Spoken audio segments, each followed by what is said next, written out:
Here's Trevinko. Lovely ball through towards Altidore. Altidore! Toronto FC's big acquisitions combine to tie the game. Josie Altidore. The Two Solitudes Soccer Podcast with Duane Rollins and Kevin Laramie. The award-winning soccer podcast that covers every single aspect of Canadian soccer. And now, without further ado, here's Duane Rollins. And welcome to Two Solitudes Podcast. I'm Duane Rollins, along with Kevin Laramie, as always, in Montreal. How are you doing today, Kevin? Hot, muggy, sweaty. It's 34 degrees in the shade right now. I'm exaggerating a little, but it's that kind of day where I'm not moving away from the air conditioning. Yeah, I agree. And if any, and as a note to our listeners out there, if anyone's seen my keys, could you let me know where they are? Because I've been searching for them for the last 20 minutes or so, and it's very odd because I can remember distinctly putting them on the side table when I walked in last night, and I wasn't gone anywhere, so the gremlins have taken them somewhere, and it makes me insane. I lose things a lot. It's my mind. It's a wonderful thing, and it's distracting things at times. But at any rate, what's also distracting is the amount of soccer that's on right now for us to absorb. We just, of course, finished the Women's World Cup coverage, and if you're listening in to hear our reaction to the Americans proving us all wrong, well, you're going to have to wait a little bit longer. We are going to suck it up and take our lumps on that, but it's not going to be until the Five Rings podcast, which technical stuff permitting will take place this afternoon. So you should be able to get it a little bit later after you get this one. But we are going to talk about the Gold Cup and Canada's role in the Gold Cup and whether they're going to qualify for the Copa and how they can qualify for the Copa. And I was on the Benito Flores press conference yesterday, so we're going to talk all sorts of Gold Cup and kind of our Gold Cup preview today. It, of course, starts tonight. We'll also talk about the news that I broke, I guess not broke, but that I continued to break yesterday on Canadian Soccer News about the Canadian League. There's some more information that came out about that, and there's a potential that we might get an announcement very soon, Kevin. And I guess we'll talk about the 0-4 MLS weekend amongst Canadian teams. It was a very good weekend for the NASL teams, which got back going with their second half of the same season, because I hate to call it a fall and a spring season, but at any rate. The second half. The second two-thirds. Yeah. Exactly. So yeah, the good start there. And Ottawa Fury continued to break an NASL record with the score not being scored upon. So awesome for them, and good things ahead. I think we'll have to have a good chat about that. But before we do that, let's take a quick break. Kevin will come back, and we're going to talk about the Canadian League that I talked about last night.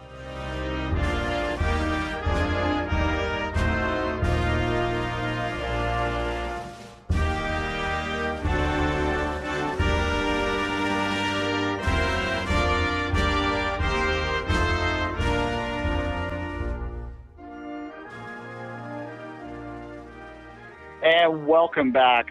Quick housekeeping note before we continue. We had all kinds of technical issues today with Skype. I'll tell you what, Kevin, if someone ever invents an alternative to Skype that doesn't constantly drop on people when they're trying to do important things, they're going to be very rich when they do that. Do you not agree? Yeah, but I blame it on the Pan Am because it's in Toronto. So I say it's because of the Pan Am. There are probably too many people on the internet right now. I don't know what's going on, but it's just been a disaster, as you well know. It was getting very frustrating, so we had to switch on my phone. We're going to continue to do the show for you over the phone, so we apologize if the audio is a little bit less than what you're used to, but we will get it out there. Unfortunately, this is using my minutes, so I'm going to be a little tighter maybe today, so we'll go from there. You can always donate to us if you want me to go for a longer show, right, Kevin? Absolutely. All the links are in the description of the show. Yeah, exactly. Okay, let's move on. We want to talk about the Canadian League first, and yesterday I reported stuff. I've been, gathering information on the Canadian League since I first reported it a couple of months ago. A lot of people have been asking me for an update, but I've been holding off until I had, something for people to chew on. But the biggest impetus to me reporting last night was a very interesting call that suggested that the announcement may be bumped up. Now, originally I announced, or reported, I should say, that the announcement would occur in December or January of next year. Since that time, I'd heard that they were going to bump it up to correspond with the Canadian World Cup qualifying game in the fall. They want to maximize the potential for it. I've now, since that time, heard that they might be eager to get out and even do it before the Gold Cup game, which is taking place next week here in Toronto. That, again, you can understand that from an optics perspective, that if they want to make this announcement that they have the Women's World Cup excitement still there. They have a Gold Cup game that's here, and they're trying to pump that up. There's more national media attention than you're going to get just if you have a standalone press conference around Christmas time. So you kind of get it. It still seems a little bit rushed, except for the fact that this planning has been going on for a couple of years now, Kevin. No, exactly, and that's what's going to be interesting. I remember a conversation I had last week with other people in the business, and they were talking about how they don't believe the Canadian League will ever come to fruition. And I was telling them, no, I really do believe there's going to be something. I do believe in the groundworks that's been working on the infrastructures or just the networks of agreements that's been going on behind the scenes in the last couple of years, and it might become to fruition, like you say earlier, to get that momentum from the Women's World Cup, get that momentum from the Gold Cup and the World Cup qualifiers, to get that momentum that the Canadian program does have. And I think it would be important to get that attention from the media, because they would probably get it now, which probably wouldn't be the case if it would have happened a few months ago or a couple of months from now. Yeah, look, we talk about that term I use, the tall poppy syndrome, but it's not quite the same thing. But there is an instinct amongst Canadians to immediately dismiss the possibility of Canadians being successful at endeavors that are Canadian focused. And there is certainly a history in this country of looking north-south. When we look at sports and consider and absorb sports, with one exception, that of course being the CFL, and even the CFL struggles at times to gain attention from the NFL, a league which has nothing to do with Canada. So, you can understand the challenges that this league will face, but I do tend to get my back up when people just instantly dismiss the possibility of its success, and instantly, even so much as I've had people that interact with me that even go so far as get angry almost at the fact that they're doing this. Why would you do this? What's the point? I've heard. Last night I did a little straw poll on my Twitter, and I that was one of the responses again. What's the point of this? Like, why would you do this? You know what's the point, Duane? If you go to Benito Floro's comments from yesterday, I believe, where he's saying the 3 MLS club are not doing anything to help the Canadian program. We need a league of our own. That's the point. Yeah, no, I was on that call, and I'll touch on those comments a little bit more in a second. The other part of it is that I think that there is a defense mechanism that clicks in for those that are primarily MLS partisans, that are fans in Canada, that they're not necessarily Canada fans, they're fans in Canada, and they're fans in Canada primarily of their MLS team, and they kind of view this as a direct sort of attack on their MLS team. And there might even not, of course, I think if you extend that far enough, be some people out there in the NASL, I should say as well, that view this as the CSA trying to take their team from you and replace it with something that they're viewing as not as good. I guess we will address that real quickly, and then we'll go on to talk about the floor comments and move on from there. The NASL is a different issue. I'm going to put that aside for a second and talk about the MLS first. The MLS teams will not at all be affected by this. They're kind of they only have a quota of 3 Canadian players anyway. I think that personally, yeah, they'll be under competition to basically, for those 3 spots. So the Canadian League will be trying to compete for those same players. But when you're talking about 3 out of 24 on a roster, that's not a big deal, especially when they have their academies. And I think that that's the biggest long-term threat the MLS teams may have, is that they may see an increased competition for the youngest talent. But as we talked about in the past, I think competition is good in this way, and then that will spur everyone higher, like the raising tide rises all boats, right? The old adage there. So I think that's maybe a little too much. Now the NASL teams, Kevin, it's a different issue. I think that Edmonton is on the outs in this league, from what I'm hearing, that they're not very happy with the process. And a lot of people up there might feel a little alienated, might feel that they're a little bullied from that. The Fury, I've heard, have some concerns as well. But as in all, I'm not sure whether they're in or out. I think that from what I know, and I can't report the cities. I have been told cities, but I can't. But from what I know, I think Ottawa is going to be involved. But I don't know whether it's the Fury or not, and that's something that we'll have to continue to look at. No, absolutely. That's going to be the other interesting talking point in this future announcement. If they announce the cities, if they just announce the concept of the league, if they do announce something interesting. But I will be very interested on the location of those cities, of the team, the size of the league, and the potential for growth, if there is, and And it's going to be an exciting time in Canadian soccer. Yeah, I believe what you'll end up seeing happening is that the CSA, this is me speculating a little bit here, but based on some of the stuff I've been told, I believe the CSA will grandfather the existing professional teams into allow them to stay in the leagues that they're in. I, however, do believe that particularly with the NASL teams, they will be highly encouraged to work towards moving into the Canadian League to be part of that, particularly if there's no Canadian team in that market at that particular time. So I think that the CSA will find a compromise that both respects the fact that they've built what these programs have built in their community, but at the same time tries to encourage them to be part of a Canadian solution. And in terms of the MLS teams, they'll be grandfathered as well. Like, there'll be assurances, I'm certain, that no one is going to pull MLS sanctioning away, that as long as the USSF and MLS are okay with having these franchises in there, and there's no indication that that's going to change because they're happy with the revenue they bring primarily, that they will remain in that league and no one will try and force them out. So I think that that's a red herring, basically a straw man, if you wish to try and dismiss the potential of the Canadian League.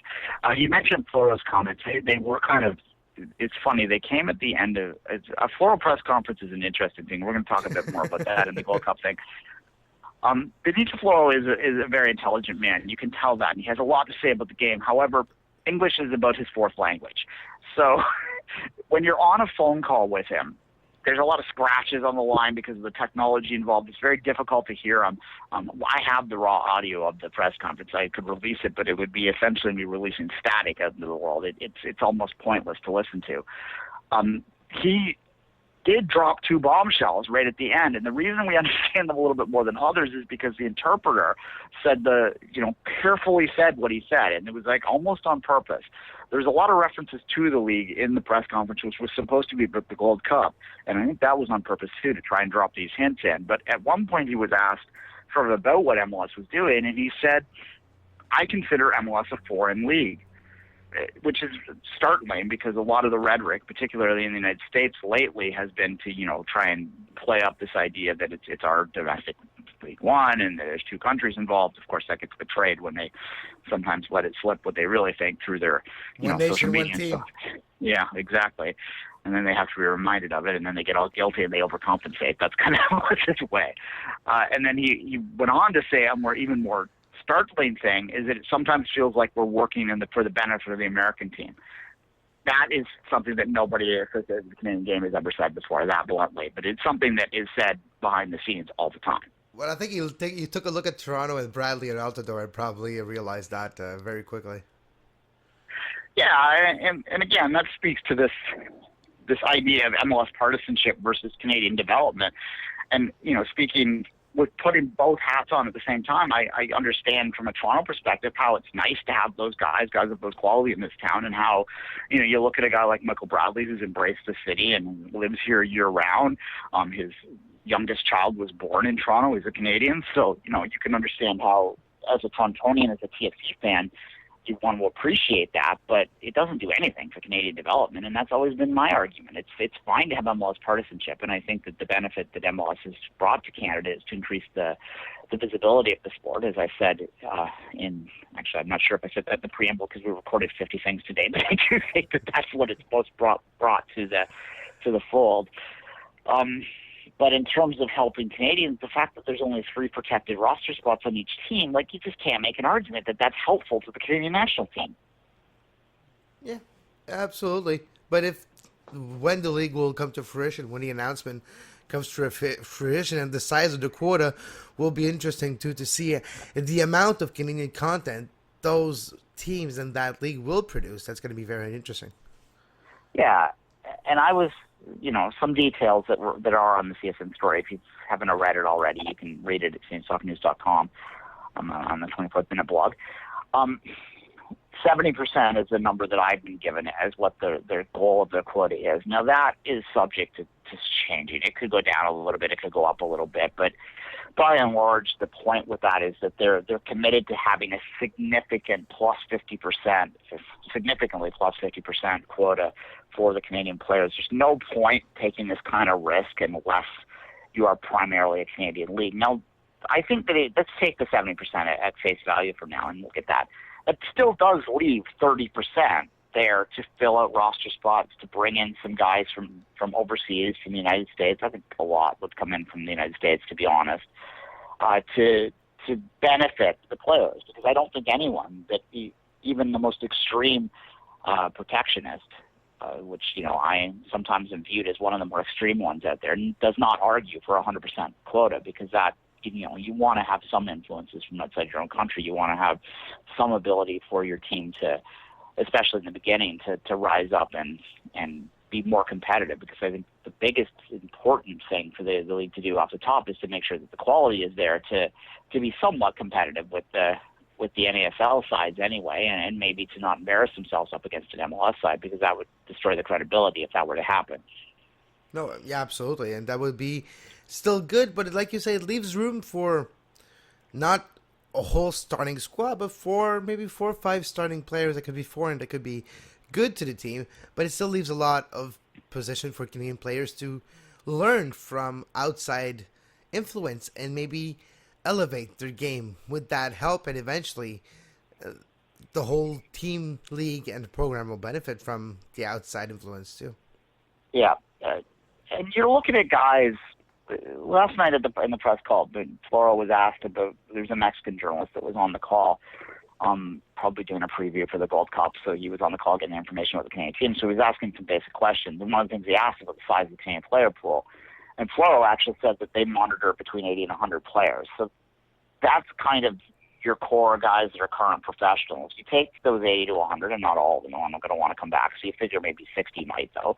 Guys that are in Finland, in like the Greece second division, like the Bundesliga regional leagues, like guys like that are just desperate to hold on to positions over there, are likely going to come back if you're going to offer them anything but be closer to friends and family and to make a little bit of money and to be guaranteed playing time. It makes a lot of sense for them. So you can figure there's going to be 50 or 60 guys that probably would instantly jump at the opportunity to come back over. Put in, some younger guys, some younger development guys in there, and you're up to about 100, 120 players. You got 8 teams to fill out, though, so you're going to need some international presence in there off the top. No, absolutely, and it's a very exciting time once again, and I just can't wait to see what the announcement is and all the final details. We've been getting hints and we know things, but it's still, I can't wait for that day where they finally say it. And it's a shame they cannot even get the actual name of it, that Canadian Soccer League, because there's an actual still outlaw league getting that name. Yeah, well, I was dancing around that in my head last night. Canadian National Soccer League, maybe CNSL. That's kind of what popped into my head as maybe the most likely one. Other options might be out there. The Soccer League of Canada, you could do something like that. At any rate, Soccer League of Canada might work, because that kind of works.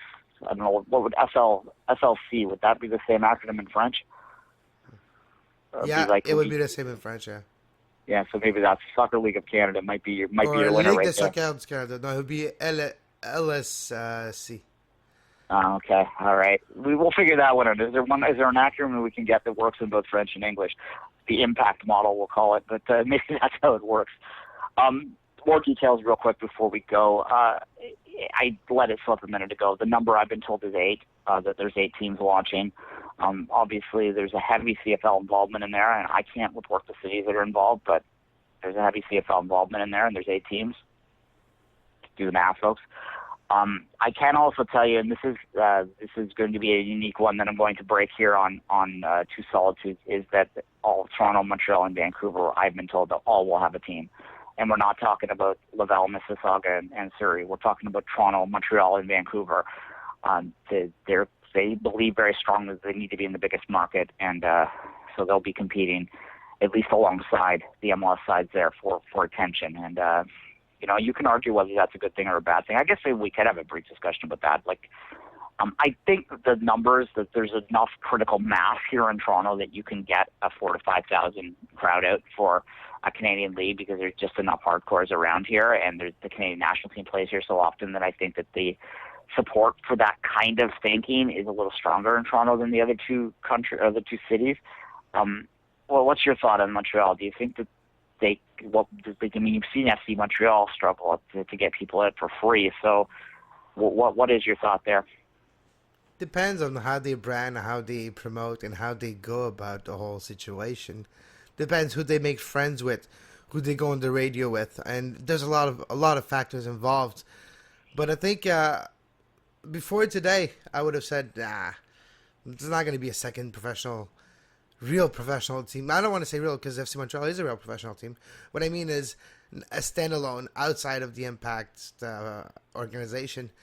It could be interesting. It could bring fans that are not to a point like in Toronto where they're almost angry at the organization for the lack of success in their tenure. But I think there's some fans with that sentiment that would probably the NASL thinking or the hipsters of soccer. There's a potential for them to gravitate towards that eventual new Montreal soccer team. Yeah. Do you think they'd have to put a lot of fleur-de-lis on the uniform and really play up the nationalistic side of things?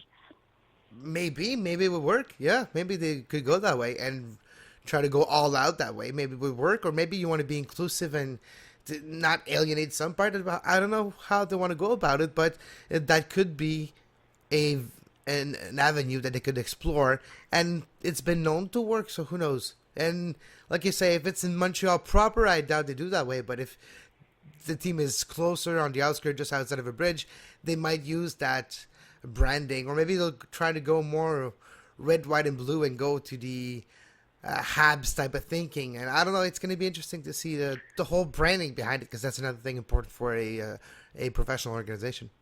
Yeah, it is possible they could brand themselves Quebec rather than Montreal as well, I suppose, and that would be something interesting too.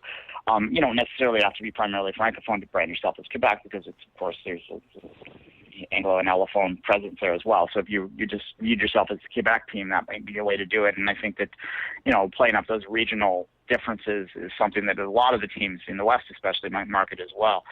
If there's a team in Saskatchewan, you'd think that they would go with the Saskatchewan brand rather than the Regina or Saskatoon brand, as we've seen in the CFL. It stands to reason, right? I want to touch on something you said a minute ago, the soccer hipster idea and the makeup and the model of the league. I don't have precise details on this, but what I've been told is it would be some Canada, Soccer United Marketing Canada kind of idea would be how this league would be looking to base its business model off of. And now this leads people to wonder a lot of things, and they automatically make an assumption from, if there's some model behind it, that it's going to be single entity of there, that the league will own the players, the league will make franchises out there, but as we see in MLS, there is a certain segment of the North American fan that doesn't like the MLS model, that feels that there's too much central control, and that it's not really an equal playing field. Like you're not, the teams are kind of operating under the whims of the central control rather than under their own whims. What I believe is going to happen here, and again, this is a bit of speculation, is that it will be a hybrid model between the purely independent sort of leagues and the centrally controlled single entity league like MLS. So the teams will operate independently, so they will own their own contracts and they will operate as such, and they will, sell their players if they need to and keep the money for themselves, but that the league will operate collectively for the benefit of all. So there'll be revenue sharing. They'll look for, shared TV markets. They'll try and promote themselves equally as an entity, and that's like just common sense. I think that second part, they kind of have to do that, at least initially, because it doesn't do anyone any good if, say, that Toronto Blizzard, or to use a completely random name that I'm not saying is happening or not, is excelling, but the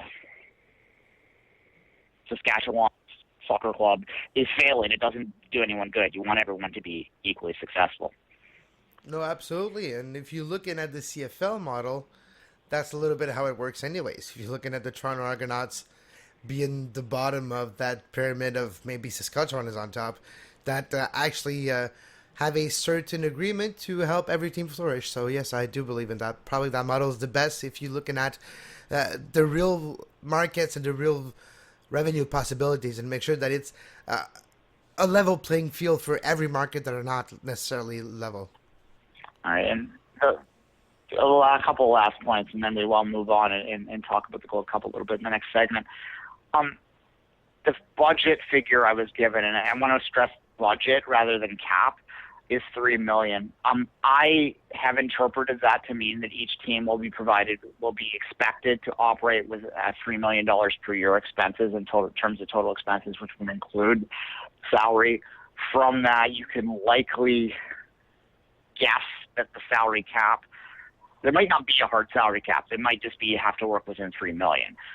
But by and large, you can expect that the salary budget for these teams is going to be somewhere around $1 million to $1.5 million, because you have to figure they're going to have to do travel expenses and so on and so forth, and training professors, they have to pay the coaches, all that sort of stuff. That's playing into the $3 million, and that's going to take away from what they can pay in salary. So it's obviously about half of what you're getting in MLS now, excluding DPs. I haven't heard anything about a DP option in there. If that's the case, then certainly, I think that this league is going to launch closer to NASL than it will be to MLS in terms of the quality of player that it attracts. But that's worthwhile and a good way to start. And it's actually only the better way to think about it. If you look at 1.5 as the high end of the possible budget, that's pretty damn close to what the salary cap was when TFC entered MLS. I think it was like 1.8. So, it worked in 2007 in Toronto at 2.8 million without DPs at that point either. So, is it really that big of a drop? Is it really that big of a, slumming for you, the fan, to go out there and watch this? Certainly going to be a great opportunity for young Canadians who would be getting a salary of zero otherwise in a lot of cases. Yeah, and that's probably the goal of it all. It's to get those players playing and not just quitting the game as a whole. And that's going to be very, very interesting in the next couple of months against. Well, we continue to hope for this. I mean, 2017, the last point I wanted to make is that 2017 is the launch. I think that, in terms of media, it's going to be key to get this a TV deal. I think that's the number one issue. There's a lot of things out there. I'm not reporting this. I'm speculating based on a lot of things I've been told that TSN will be involved. TSN was, of course, the broadcaster of the original Canadian Soccer League, and not the corrupt one, the one that spurred Paul Pescasolino and co. I suspect they'll be involved with this, especially considering the CFL's owners that are involved, and just it makes sense as their partners there. There's also been, I've been told by a couple of people now that the Canadian Soccer Association has been working very closely with TSN for about 6 months now to try and negotiate a long-term deal for national team games to be shown on TSN consistently, so that that's just the place you go to watch Canadian soccer. So it only kind of stand to reason that there might be more to that package that they're talking about that's just not being spoken publicly because it hasn't been announced yet. And maybe that's the reason why it hasn't been announced yet. It's to get everything in order before they can actually finally announce where Canadian Soccer Association will be shown outside of YouTube and Sportsnet for the Gold Cup. Yeah, it is Sportsnet for the Gold Cup, that's the perfect segue for right now. If you have any questions about this, shoot off to our social media. Kevin, we're on a bumper now maybe to put the contact on there, because I know people will have continued questions, so we'll be happy to engage them and maybe talk about them in next week's show. So just shoot us off any questions you have about this, and I'll try and answer them the best I can, and let us know as well, let us know the degree of which you're interested in this league. Like, are you a person who only supports MLS and doesn't care at all about this Canadian league? Maybe you wish it well, but you don't care about it. You're not going to watch it. Or are you a person that's going to drop MLS or drop the NASL and immediately go to this and only support it because you believe in the domestic product, and anything in between there? Just let us know what your feelings are on the various ways to contact us. Kevin, run that bumper, and then we'll come back and we will talk about the World Cup. Thanks for listening to the Two Solitudes Soccer Podcast with Kevin Laramie and Duane Rollins. You can reach the guys on Twitter at 24th Minute and at Kevin Laramie, or both of them at Two Solitudes Pod. Reach the guys on email, twosolitudespodcast@gmail.com, but especially subscribe on Stitcher Radio. Now back to the show. And welcome back Again, a quick reminder, we're having to record this on my phone today, so if the sound quality is not as good as you're used to, we apologize for that, but Skype was being, I don't know what, wasn't being very nice to us today, so we're on the phone. Kevin will do some magic, though, so, we hope you enjoy. All right, Gold Cup, it starts tonight. How did that happen, Kevin? It's like creeping up on us. It's like the Women's World Cup. Oh, it's Gold Cup. And there'll be next week the first Gold Cup game in Canada ever in Toronto, July 14th. I'll be present to represent Canadian Soccer News, and it's going to be, I'm really excited for that game in Toronto. I'm excited for the Gold Cup tonight, and I can't wait. Yeah, this is exhausting. Yes. Literally. Wait, let me just tell you one thing right now. Pan Am Games, Tour de France, Gold Cup, Women's World Cup, and the Tournament of Soccer of the Pan Am. We're swamped here. All right, yeah, quickly, we weren't going to talk about the Pan Ams today. You get most of that talk in your Five Rings podcast, even on the soccer side. But I did want to quickly note, and I think it's an important thing for people to know, that Sportsnet did announce yesterday that it will be showing all of Canada's games, men's and women's, on Sportsnet Live during the Pan Am tournament. And that is a tournament that I think you really should get behind. Even if you don't care about the games otherwise, if you're listening to this podcast, you're a soccer fan, this is the Olympic team on the men's side. It's an exciting proposition. It's not even a full Olympic team. It's a team that's kind of going to make out the bottom half of that roster. I'm really excited about it. I highly recommend taking in those games. If you watch nothing else in the Pan Am Games, watch those. Sportsnet has it, so good news there. But moving back to the Gold Cup, which will also be on Sportsnet, Canada's games will be on 360 and Sportsnet 1. Most of the rest of the tournament will be on Sportsnet World. If you don't get Sportsnet World, don't complain to me. You can get Sportsnet World for the month, and it's not going to cost you that much. Canada, what do you think of Canada's chances? I know that Floro has been somewhat excited about it. He's been tempered a little bit, but he's refusing to give them an excuse, and I think that that's a good thing, Kevin. Yeah, and I think he's thinking that a semifinal is a final for Canada. Their ultimate goal, if they make a semifinal, they would feel the success. And I think that's a realistic goal, not an easy one at all, but a realistic one. I think Canada, with the game they had against Dominica, yes, it was against Dominica, but still it showed a certain confidence, a certain direct point of view to the team that we might have in a couple of years from now. If you're looking at Laren's play, the connection he had with Osorio and all the other players, that with Tesho too, that saw them move forward, those two players are going to be very important in the Gold Cup. Laren especially, and it's weird how he just pops onto the scene, and he's almost the most important player Canada had in a couple of years, because what he brings, the hold-up type of play, he has a certain sense close to goal, knows what to do, and you can't really teach that. You can, but it takes years, and he had that with Sigma. But what I mean is, he brings something different to that team, and I think it's whatever he does, he can bring Canada as high as the semifinals. It depends of how that chemistry goes. Yeah, I think the draw has been kind to Canada. I'm not saying that this group is a walk by any means. Canada is, right now, I would say that Costa Rica is the clear favorite in Group B, obviously. It's Costa Rica, El Salvador, Jamaica, and Canada. Costa Rica has earned that right to be considered, along with the United States and Mexico, as the best in the region. I think that they absolutely earned that in the World Cup. They've earned a lot of respect. However, there still is, in my mind, they still are, 1B, kind of in terms of the top teams. Mexico and U.S. are still 1. Costa Rica is 1B, and then you look at Panama and Honduras is probably the 2 ranked, and then I think Canada is in that 3 zone with a whole bunch of teams that are in this group, including Jamaica. So they could finish last in this group easily. Then that would be a very big, very disappointing tournament. But I also think they could get second, and even in the right circumstances, they particularly playing that Costa Rica match standard at home, they could win the group. You never know. Canada had the exact same group in a couple Gold Cup cycles ago, and they won it. So don't discount that possibility. The Gold Cup is a funny beast, and playing on neutral ground is a lot different than going down into Central America, so that takes away a lot of the factors that have screwed Canada in the past.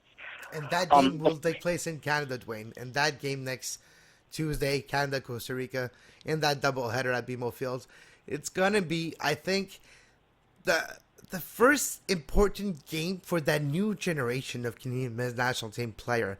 That new crop of players, Osorio, Tissot, I'm forgetting a lot, but Laren, Tesho, they're going to be very, very, not nervous, but happy and joyful and full of hope, and that's what was needed, and energy, enthusiasm, and that in a tournament like the Gold Cup can do wonders. And that's why the Gold Cup is a funny beast. You never know what's going to happen. And with the pride of having finally a game in Canada outside of the perennial US games, it's going to be very, very different. And I hope that Toronto and the GT area come out to support, because that's what we need. A sellout at BMO. 30,000 people for once to cheer on Canada for that night. Yeah, I'm sure that the South End will be rocking.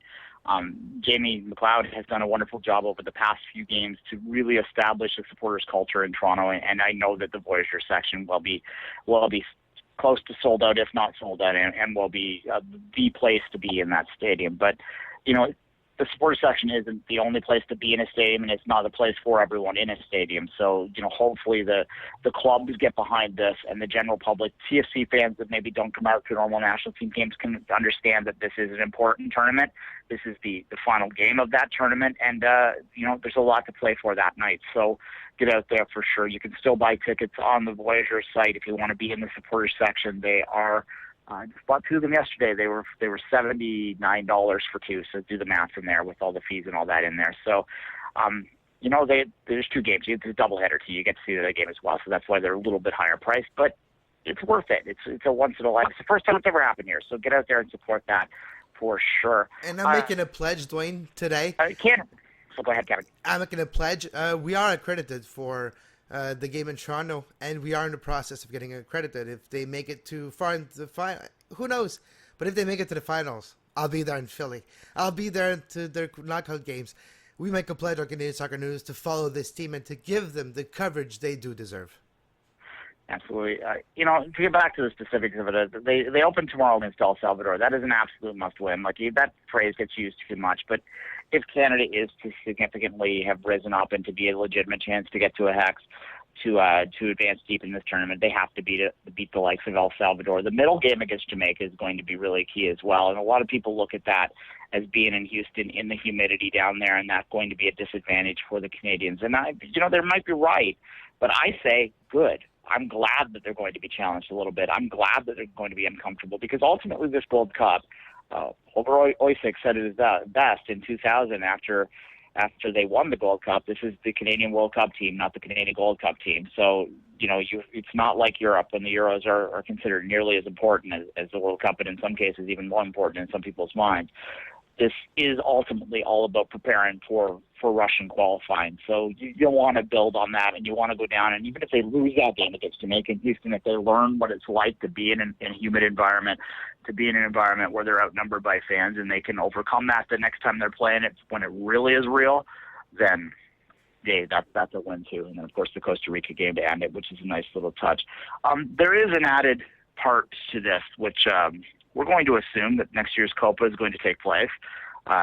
You know, there are some suggestions that with the FIFA stuff that maybe it'll get canceled. I think there's too much money to be made on it for it to get canceled at this point, that they're going to find a way. So I'm going to assume it takes place, and Canada can qualify for that tournament, which would be an incredible experience to play against the likes of Brazil and Argentina, and Chile. Just won it, yeah.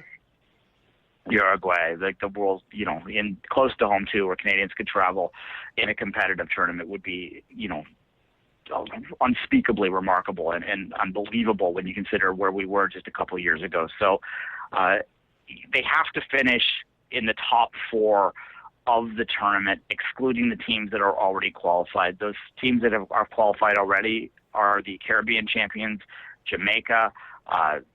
It's Jamaica, Costa Rica, Mexico, and the United States. Mexico and the United States were offered direct berths, and Jamaica qualified by winning the Caribbean championships, and Costa Rica won the Central American championship. So if those four teams all make the quarterfinals, then what Canada needs to do is to make the quarterfinals in any way, even as a best third-place finisher, and they will be amongst the top four teams in the regions who have not already qualified, and that will mean that they will then go on, depending on their rank, 1, 2, 3, 4, to play a 1 versus 4, 2 versus 3 home-and-home playoff after the Gold Cup at some point to decide those last two spots. So there is something else in line.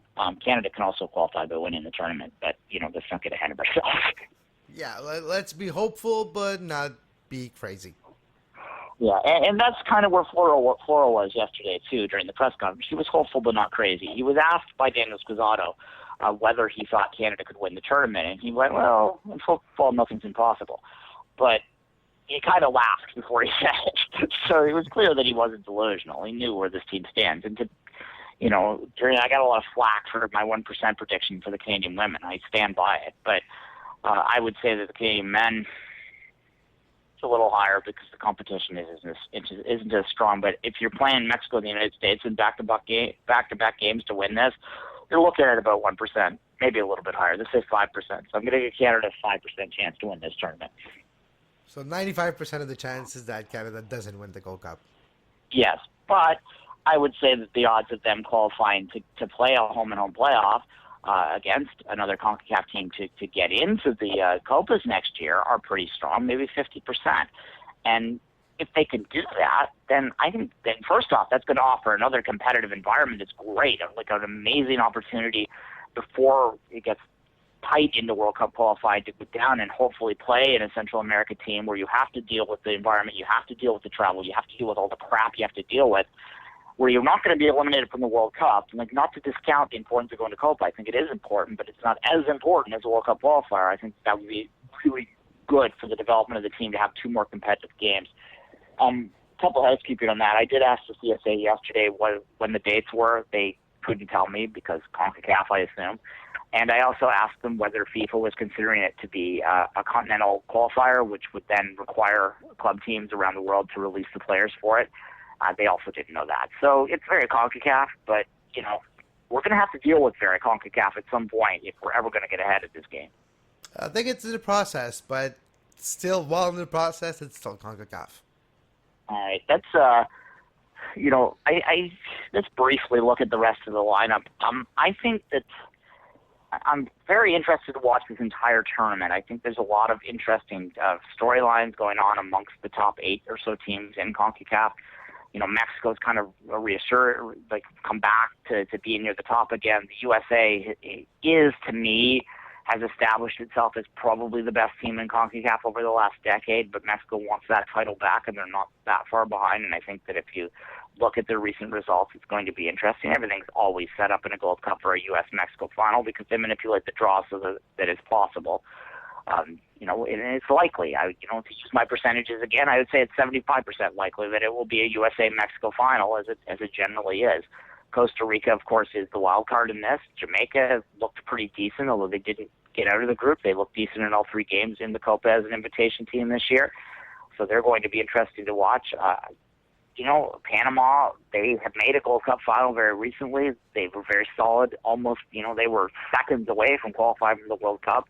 They're back in this, and our old friends in Honduras are always going to be a factor as well. So there's a lot of stories going on, and I think that for other people outside of this country, Canada's a story too to figure out, because it's such a young and intriguing team with that front line offensive talent, which they have never had for 10, 15 years. And if you have frontline offensive talent, you can win games in CONCACAF that even when you shouldn't. You can sit back and absorb and play the counter and get that one goal and take away the 3 points.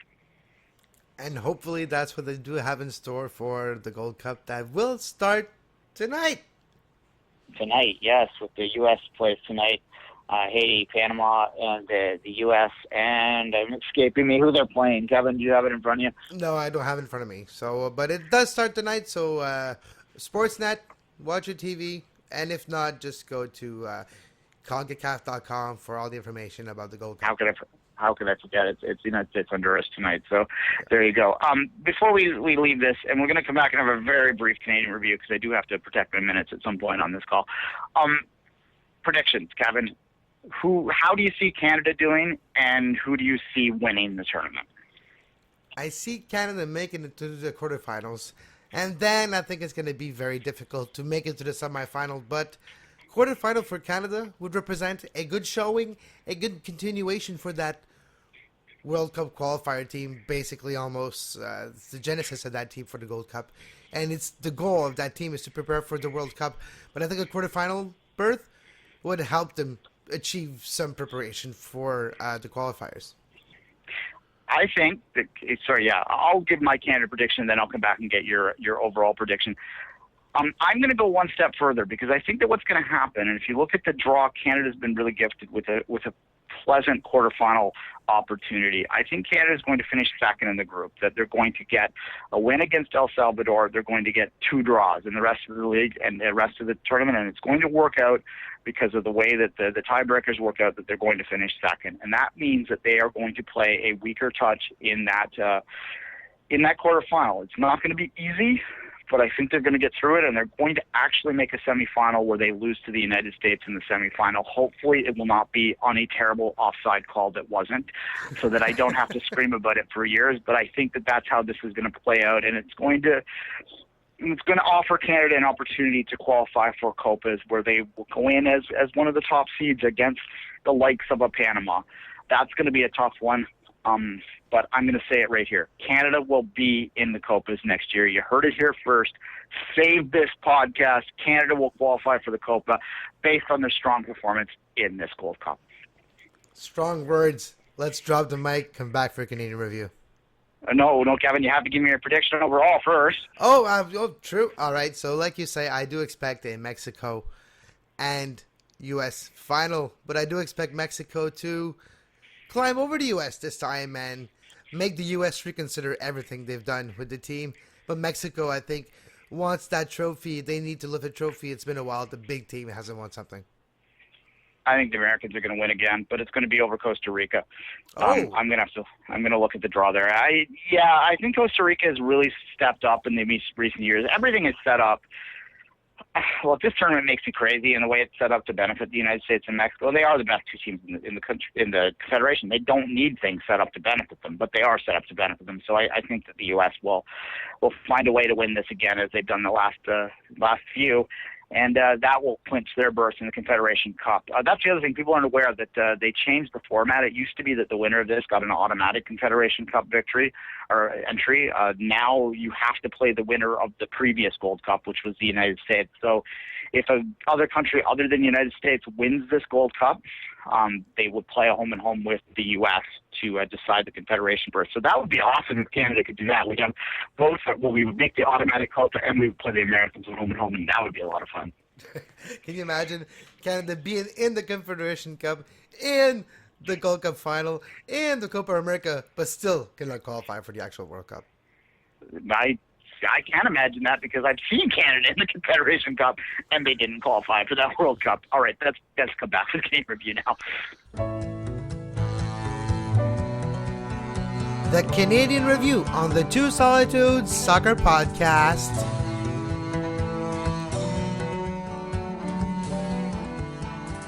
Welcome back to the Canadian review. We're going to be quick about this one today. I guess we'll start with TFC because it is. I saw that one, and look, they lost 4-0. They made some catastrophic errors in that game at the back. Warren Crivelli continues to prove that he just cannot play at fullback. There's really not much more to say that. A lot of people are going to try and paint this as more than it is in my mind, though. People sometimes suggest that I apologize for them, but I really think that we exaggerate individual results a lot. And this is a particular case where TFC made 3 errors that are unspeakable. A back pass from Justin Morrow that went straight to Robbie Keane and to go on in a breakaway to score. Is that going to happen every game? No. Warren Crivelli playing them onside in a bizarre and unspeakable way for the second goal. I think he got a bit screwed on the penalty call. I don't think he touched him, but he did let the guy get by him. So it was errors that lost that game, and they're going to have to clean that up. But in terms of trying to make it something deeper or trying to create this TFC funk, it's about the season's about to go sideways. I mean, you're suffering from TFC PTSD if that's the case. There's just no evidence that's going to happen based on the play this year. There's plenty of suggestion that TFC is accursed or something, but that's superstition. So whatever, we'll move on.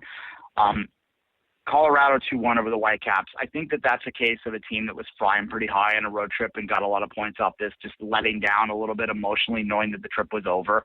Again, I wouldn't read too much into it if I were a Whitecaps fan. I think this is just one of those games. Colorado's a tough place to play, too, because of the altitude and all that, especially at the end of a road trip. You're going to be worn down. Vancouver was fortunate to get a lot of points on this road trip, so, I think you just put this one aside and you move on. And the Montreal result, I think it just speaks, Kevin, I don't know, you can speak to this a bit more, just kind of the up and down nature of what the Impact season is going to be. Yeah, on the field, though, that's the thing. Montreal played a lot better than the result. They had 55% of the possession, 25 total shots, more than double the 10 of New York City FC. I think it's one of those games where a very talented DP uses skill set, a free kick goal, then another beautiful goal before that. And I think it's a case of Evan Bush not being taller than he was, and it's usually not an issue except on those very rare occasions where a free kick is placed perfectly somewhere where nobody except a 6'9", 7-foot tall keeper would stop it. It's those type of fluke happened that made Montreal lose that game. I think there's a lot of positive to take out of this game, and I think it's continue to build their different type of look, more possession-based, more ball control, and try to use the skills of a Piatti Romero mixed with maybe the Poacher quickness and a different type of playing style of McInerney. I think they're slowly building a different way to play together that would achieve result in the long run, but there's still growing pains in the meantime. And when you play against a team like New York City FC, that's not necessarily the best play as a team, but has a player that can take over certain moments of the game and get goals out of it and eventually gets result out of those games. And unfortunately, Montreal was on the losing side, but they did achieve a lot of positive thing, and let's not forget those points out of that game. Yeah, no, and that is true. And this is the dog days of the MLS season, of course, as well. And, July, and it's hot. It's not easy, and it's the MLS lull, I call it. Yeah, and it's really about, to me, goes across the league, not just the Canadian teams. You spend your first half of the season trying not to lose touch.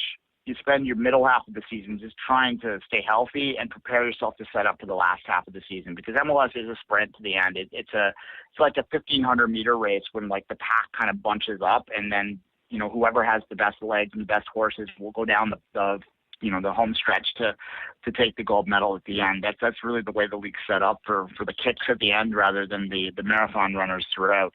And you're seeing teams like Seattle that are struggling right now too. They're getting their ass handed to them by Portland a couple of weeks ago. You're seeing lots of weird results. You can't, you've got New York City FC bringing two guys and two DPs in the middle of the year. It's just, and you got LA with like the league manipulating things again. We didn't talk about that. Maybe we will in the next podcast, to like make up a rule so that they can sign another top player. Like this is just a league you can't really take too much into game by game. You have to look at things how they stand. In particular with the Gold Cup, I think you really have to look at how these teams are set up for the stretch run in. When you're talking about TFC, for instance, how healthy those players are going to be set up for the stretch runs after the Gold Cup. The same with the other two Canadian teams. So lots of soccer to still play.